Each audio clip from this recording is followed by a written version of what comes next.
Condition को पढ़ो, produce each second, इसका मतलब टाइम कितना दिया गया है अपने को, t बराबर कितना दिया गया है 1 सेकंड। उसके बाद में देखो कितना ओम रेजिस्टेंस है 4 ओम, अपने को रेजिस्टेंस कितना दिया गया है 4 ओम। फिर क्या पूछ रहे हैं, फाइंड द पोटेंशियल डिफरेंस, ये पोटेंशियल डिफरेंस क्या होता है, V पूछ रहा है अपने को। तो अपने को 18 का एक वायर दे रखा है, एक वायर है, इस वायर का रेजिस्टेंस R अपने को 4 ओम दे रखा है, पीछे कोई बैटरी है, उसका वोल्टेज V है, यहाँ कोई की लगा रखी है, यहाँ एमीटर लगा रखा है, इसका सप्लाई वोल्टेज को अपने को पूछ रहा है, यहाँ से कोई करंट जा रही है और कितनी हीट प्रोड्यूस हो रही है। तो हीट का वो सूत्र लगाना जिसमें ये तीनों आ जाए। अपन जानते हैं H बराबर I square R into T। देखो हीट क्या पूछी है अपने को, V पूछा है, क्या पूछा है V। तो अपने को इस I को क्या करना पड़ेगा, गाइड करना पड़ेगा। I को गाइड करोगे तो I बराबर क्या आएगा, V बाई R, इसका स्क्वायर करो, I स्क्वायर बराबर V square upon R square. फिर इसकी वैल्यू इसमें रख दो, इसमें आप रखोगे तो क्या पाओगे, H बराबर V square upon R multiply T। पूछा क्या है V, तो V स्क्वायर बराबर H गुणा R बाई T, इसका अंडर रूट हटाओगे, उधर वर्गमूल करोगे, V बराबर under the root H multiply R upon T हो जाएगा। एक एक की वैल्यू रखो, H कितना दिया गया है 100 जूल दिया गया कि नहीं दिया गया है, R कितना दिया गया है 4 ओम, T कितना 1, फिर इसका क्या करना है अंडर द रूट। अब एक चीज देखो, ये 100 किसका वर्गमूल होता है 10 का, तो 10 बाहर आ गया कि नहीं आया, उसको मल्टीप्लाई करो रे। 4 किसका वर्गमूल होता है 2 का, तो उसको 2 से मल्टीप्लाई करोगे, सप्लाई वोल्टेज कितना आ जाएगा 20 वोल्ट आएगा कि नहीं आएगा। अब ये इतना ही तो पूछा है, potential difference across the resistance, तो ये आपका आंसर आ गया। इस वाले क्वेश्चन को पढ़ो, एक आपको बल्ब दिया गया है, क्या दिया गया है बल्ब। सबसे पहले अपने को क्या बनाना है, बल्ब बना दिया, फिर उसको किससे जोड़ना है 220 वोल्ट की सप्लाई बैटरी से, V कितना दिया गया है 220। उसके बाद में ये आपकी सप्लाई वोल्टेज आई कि नहीं आई, आ गई। उसके बाद में करंट इज, अपने को I कितनी दे रखी है, I दे रखी है 0.5 एम्पियर, कितना दे रखा है 0.5 एम्पियर। क्या पूछा है the electric power of bulb. सबसे पहले सर्किट को पूरा करो, ये आपने एमीटर जोड़ दिया, फिर इसको पूरा करो, कर दिया ना पूरा, यहाँ से आई करंट हुई तो वापस भी आई। ये कौन सा पैरेलल है कि सीरीज है, ये सीरीज है। पावर का वो सूत्र लगाओ जिसमें आई आती है, क्या लिखोगे आई स्क्वायर R इंटू T। अब देखो अपने को क्या क्या दिया गया है इसमें, सोचिए T नहीं आएगा, T से कटिंग हो जाएगा, आई स्क्वायर गुणा R। अपने को क्या दिया गया है, क्या दिया गया है अपने को, देखो अपने को आई दी गई है, इलेक्ट्रिक पावर पूछी है, तो अपने को देखो इसका रेजिस्टेंस निकालना पड़ेगा, पहले निकालना पड़ेगा। तो V इक्वल्स टू I गुणा R। V कितना दे रखा है, R बराबर कितना आएगा V अपॉन I, आएगा कि नहीं आएगा। तो इसकी जगह आप इसकी वैल्यू रखो, इसकी रखो, तो पावर बराबर I स्क्वायर इंटू R की जगह V अपॉन I। देखो इस I से इसका स्क्वायर कट गया, आगे क्या बच गया V गुणा I। V आपके पास कितना है 220, I अपने पास कितनी है 1/2। देखो इससे इसकी कटिंग करोगे 110 तो पावर कितनी आई 110 आई कि नहीं आई, तो पावर बराबर आ गई 110 आई कि नहीं आई, आ गई। क्वेश्चन पढ़ो, कोई एक रेफ्रिजरेटर है उसकी पावर कितनी रेटेड है 400 वोल्ट, तो पावर कितनी दे दी 400 वाट, ठीक है। उसके आगे पढ़ो, और क्या बोल रहे हैं कि वो पर डे कितने आवर्स काम ले आ रहा है 8 आवर्स, टाइम कितना दे दिया 8 आवर्स पर डे।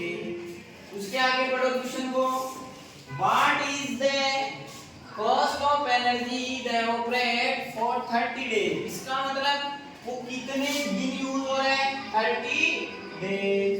तो क्या पूछ रहे हैं अपने को 1 किलोवाट की वैल्यू कितनी दे रखी है 3 रुपए पर किलोवाट।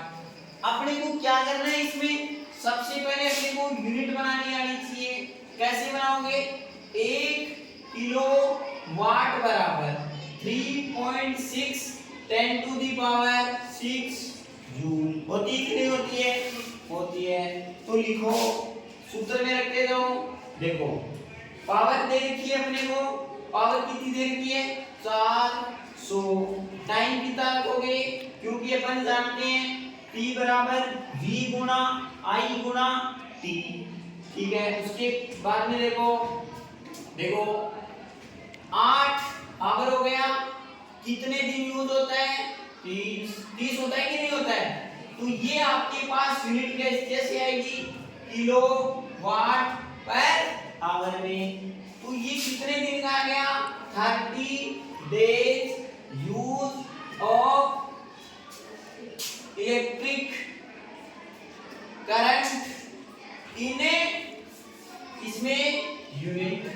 30 दिन की यूनिट आई कि नहीं आई, तो कैसे, तो इसकी यूनिट कैसे बनाओगे आप कि इसको इससे क्या करना है डिवाइड करना है। अपन जानते हैं कि 1 किलोवाट किसके बराबर होगी 3.6 10 टू दी पावर 6 जूल के, तो इसको इसे डिवाइड करो तो नंबर ऑफ यूनिट कितनी आएगी, ऊपर total energy 4008 into T by 36 10 to the power 6।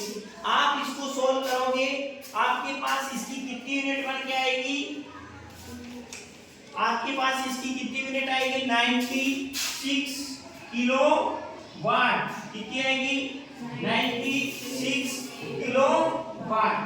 अब बताओ ये आपके पास टोटल यूनिट आई कि नहीं आई, आ गई।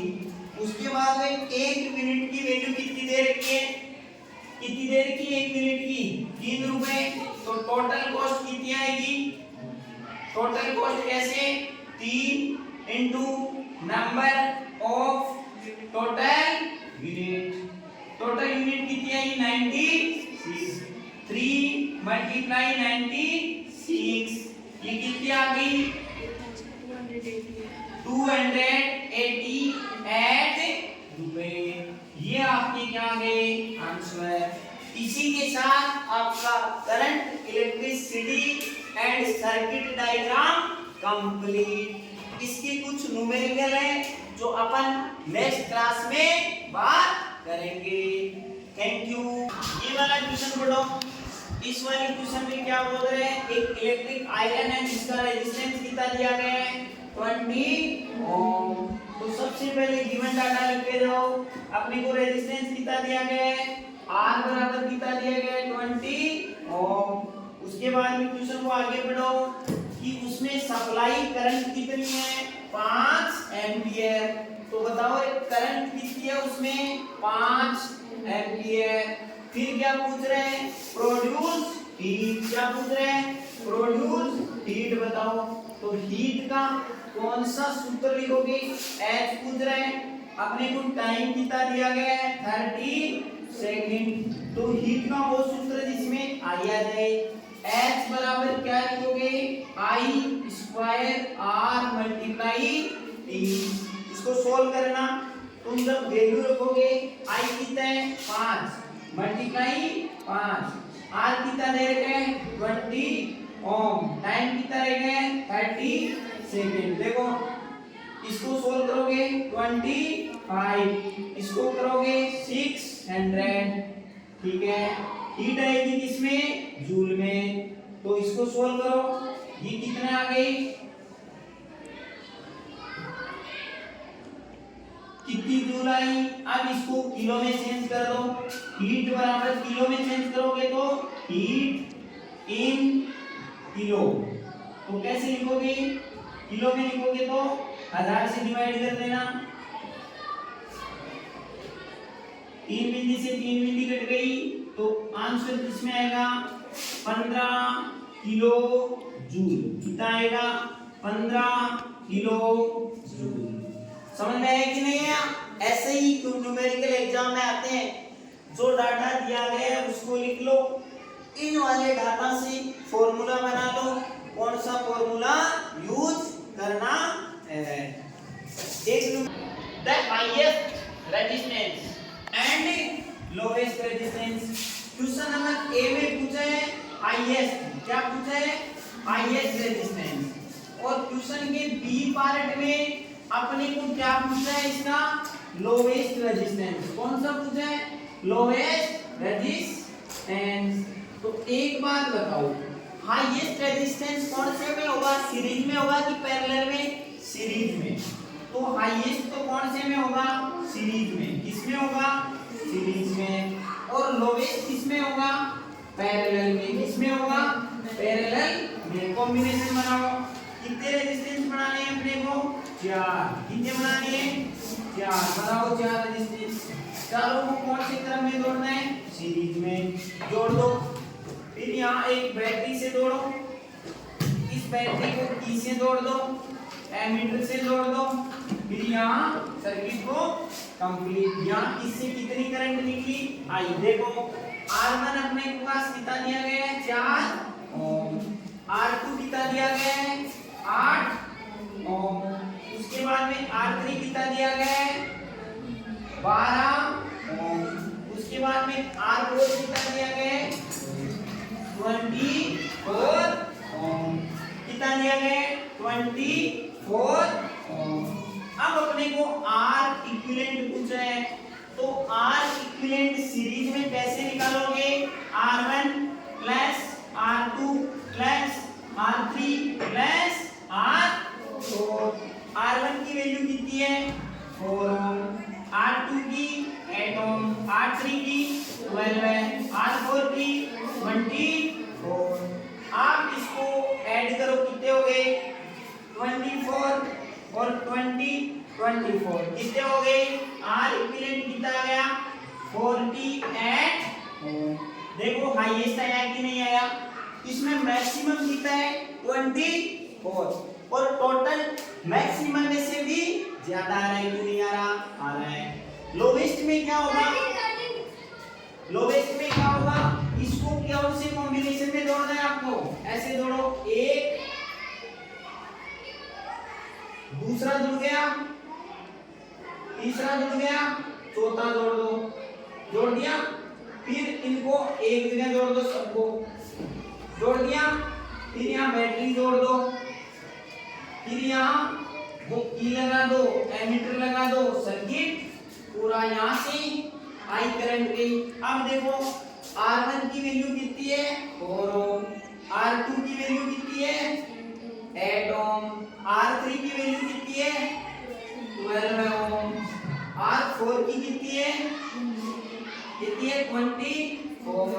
अब एक चीज बताओ मेरे को क्या बताओगे कौन सा क्रम है R पैरेलल में कैसे निकालते हो 1/R equivalent equals to 1/R1 1/R2 1/R3 plus 1/R4। Value रखो 1/R इक्विवेलेंट बराबर 1/4 1/8 1/12 1/24।